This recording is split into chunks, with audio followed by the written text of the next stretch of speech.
uh, I asked him, you know, have y'all done Bible study, anything like that?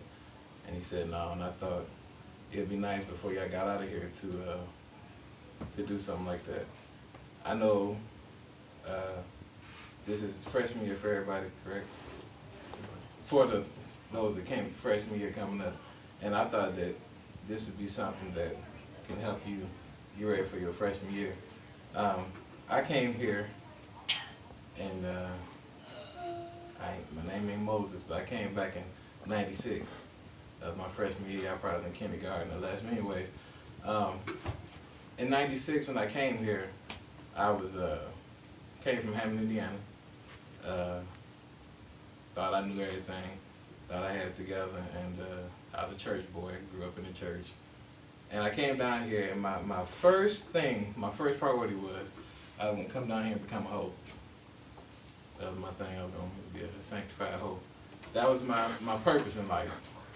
And it's kind of funny because I got down here and we found this church, and the first thing my mama said, first thing that came out her mouth was, you know, my son is a minister. And so right then, she kind of messed my whole plan up, because now the church is going to be looking out for me if they see me on campus or something like that. So she just messed up everything for me. But I'm glad she did that, because if I would have came down here and did what I wanted to do, I swear I wouldn't be standing here right now. And pretty much today, I want to talk about the subject of identity crisis. And I think that's a subject that a lot of people don't like talking about, because we all already think we know who we are. But I promise you, when this school year starts, there's going to be a lot of people out there that's going to try to tell you who you are. You have the fraternities out there, you have other organizations, and everybody's going to be pulling at you to tell you who you are, or who you're supposed to be, or who they think you should be. And the problem is, some of us, because we come from certain areas, we try to be where we come from, and that's not who you are. You're not defined by where you come from, you're defined by where you're going. And the question is, where do you want to go? Do you actually want to do something? And, you know, some of us, and you got a class clown? You got class clowns in here? Anybody tell the truth? Y'all looking in one area, I'm not going to say nothing about that, but class clowns. It was cool in high school. It was funny in high school. Ain't funny no more. Because now you're on a whole nother level. Now, the funny part about it is, you spending your own money now. This is your money that you spending. And so you can class clown all you want, laugh, giggle, do all that, but the people that's going to be laughing are the financial aid folk when they getting your money for your jokes. You know, and this is the real stuff. I never forget one young lady, I was trying to be funny, and she was a sophomore, and I thought she was fine. And I was, you know, trying to, you know, use my little humor, being stupid.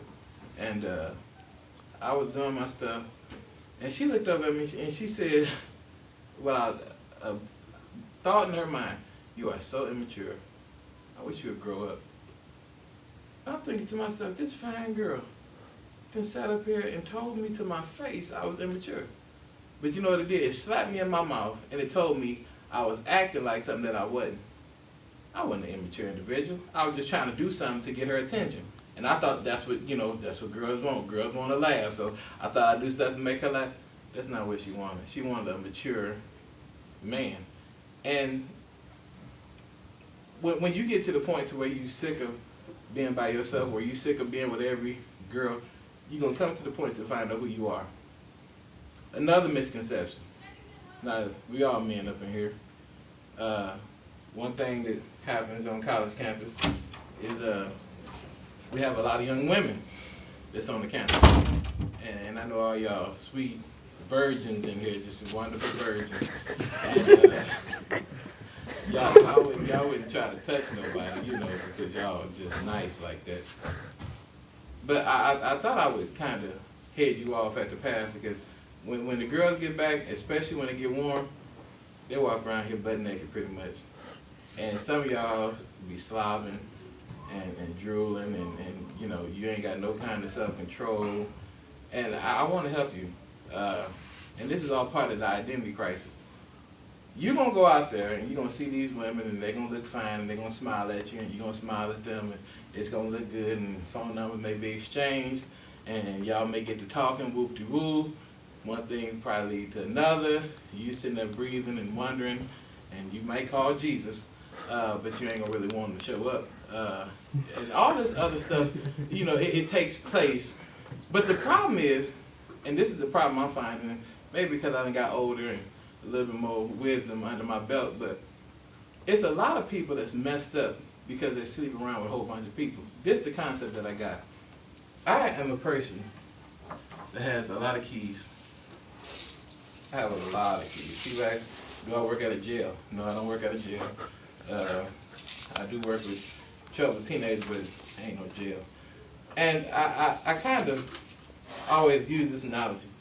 There are many keys on here, but there's a specific key for a specific keyhole. Is that right? Mm-hmm. Now, it makes no sense for me to take my work key and try to put it in my house keyhole.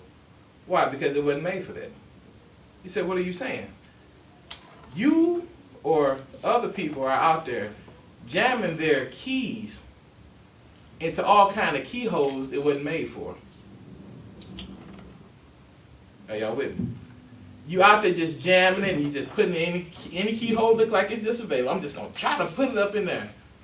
And what you unlocking is a whole bunch of mess. Because it wasn't meant for you in the first place. You know the only time you're supposed to be unlocking the door is when you own it. Oh, y'all not going to like that, but that's all right. The only time you get the keys to a house is you own the house. If you don't own the house, you shouldn't have no key unless it's your mama's house or some of your relatives that gave you the key. But the only way you get keys to any place, you have to have a deed. That's the way it is in this walk. The only way you should be out there doing anything with anybody, and he said, that's old-fashioned teaching, but I can guarantee you this. It's a whole lot of heartache you'll miss out on. It's a whole lot of headaches you'll miss out on. And like I said, this sounds like it's old-fashioned, but let me tell you something. This ain't nothing new. This ain't nothing new. And I can guarantee you there'll be years down the line that you're going to think about this night and say, you know what, I wish I would have listened. Because there's some people right now that's in their mind talking about, I should be doing this right now. I could be doing that. That show is on. Man, I wish, man, that game was the bomb. Shoot, man. But I guarantee you, you will hear this again. The decisions that you make now will affect you the rest of your life. And that's the gospel truth.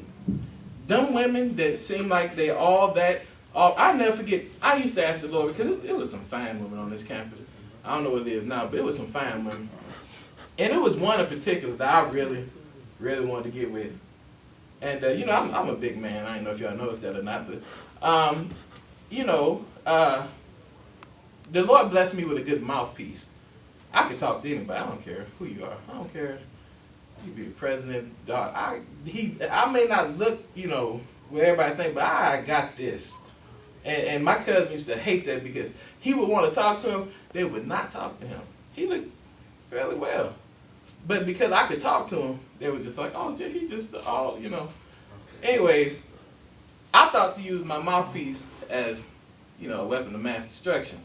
And so the one young lady, I had told the Lord about and I said, man, Lord, I would love to be her friend.